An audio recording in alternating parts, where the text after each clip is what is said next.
Video games get cancelled all the time, whether it be internal struggles within the studio or difficulties during development. Sometimes certain games just aren't meant to be.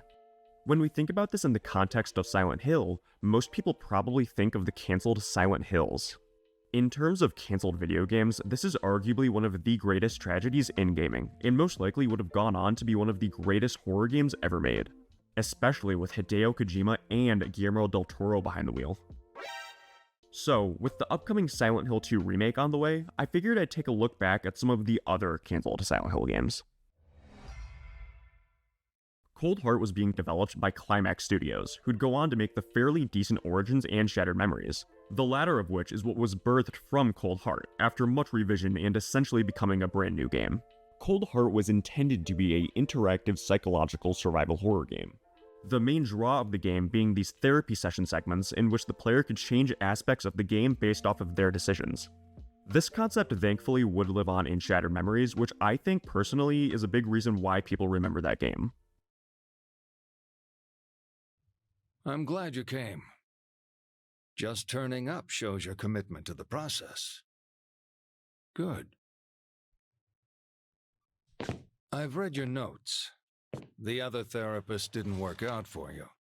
Unlike Shattered Memories, which was basically a loose remake of Silent Hill 1, in which it followed that game's protagonist Harry Mason, this game would have followed a new protagonist, a university student by the name of Jessica Chambers. I'm not going to go over the entire plot summary, which you should read by the way, but to give you a brief rundown, the story goes as is. Jessica sets off on a road trip to visit her parents, as she desperately needs a break from her day-to-day life. A severe snowstorm emerges as she's driving.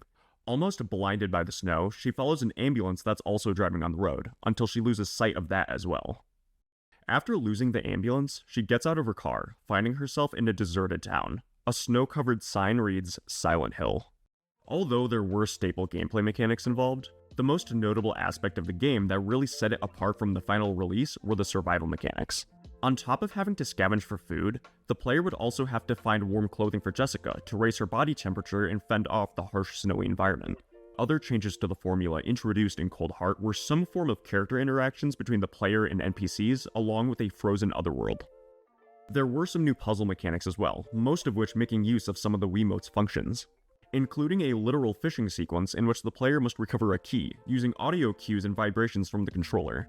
And there was even a sequence where you had to use a metal detector to sift through the snow to try to find metal, although I'm not sure what the point of it would be. Konami decided not to go with this initial pitch, and as I mentioned before, it was eventually reworked into Shattered Memories. Although I think that Shattered Memories did end up being surprisingly good, I still kind of wish we got this original version.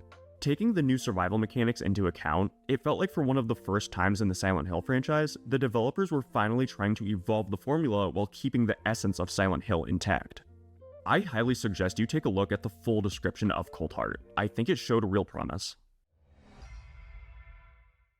Back in 2006, the games development studio WayForward created a prototype for a DS title using assets from Silent Hill 2.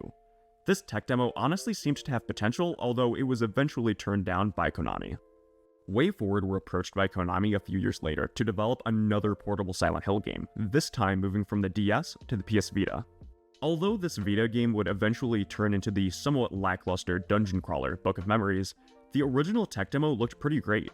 It was initially supposed to be much more puzzle heavy, utilizing a camera system that allowed the player to switch to an isometric view for puzzles and a third-person view for combat.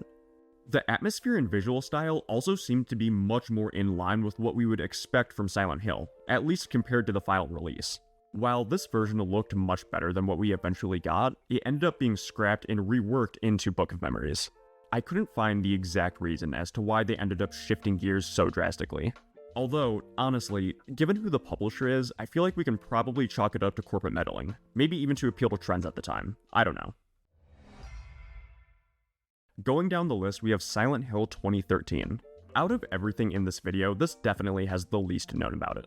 In 2013, Masahiro Ito began working on concepts for a potential new Silent Hill title. The only other information released about this project is some pieces of concept art, one of which is concept art for a new Pyramid Head type enemy, and the other being what appears to be a room in the otherworld with a baby carriage in it. It's unknown why this project never made it out of the concept phase.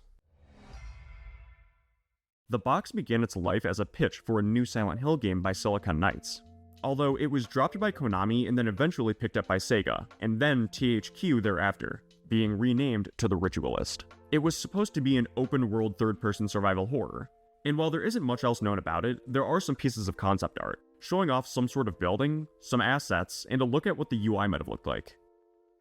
While this project was scrapped altogether, even after dropping the Silent Hill title, I would have liked to see what this could have turned into, especially since it was being developed by the people behind Eternal Darkness, one of my favorite survival horror games. After the release of Silent Hill 4, Team Silent began working on concepts for a potential 5th installment for the PS3 and even the Xbox 360. They were reportedly working on a concept in which the player would traverse what was described as a scary daytime. While I'm unsure of what exactly that means, according to a member of Team Silent, Imamura, the idea would have been to find the horror in what is otherwise normal to us in our everyday lives. While not much else is known about this original iteration of Silent Hill 5, Team Silent was eventually disbanded, and development was handed over to Double Helix. And with that, we got Silent Hill Homecoming, generally everyone's least favorite Silent Hill game. Oh, brother, this guy stinks! The last cancelled project for this video is Silent Hill Broken Covenant, having been in development by Climax LA. This game would have revolved around a priest by the name of Father Hector Santos, as he searches for his niece who had been kidnapped by the Silent Hill cult, thinking that she could be the successor to Alessa.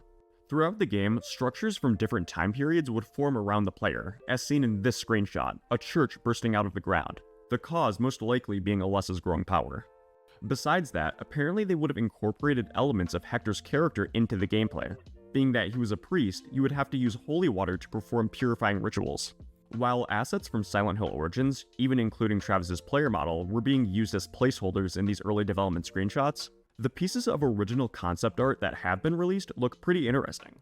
It really is a shame that this game never saw the light of day, as they failed to gain interest from other publishers once Konami turned it down. That concludes this look back at what could have been a very different history for this franchise. Although it is a shame that most of these games never got made, at least Silent Hill is getting one more shot at redemption with this upcoming lineup of releases. And to be honest, after seeing how surprisingly good the Silent Hill 2 remake is looking, for the first time in forever, I'm actually starting to be a lot more optimistic about the future for this franchise. And with that said, thank you for watching. If you did enjoy, please leave a like, subscribe, it helps out more than you know. I'll see you in the next video.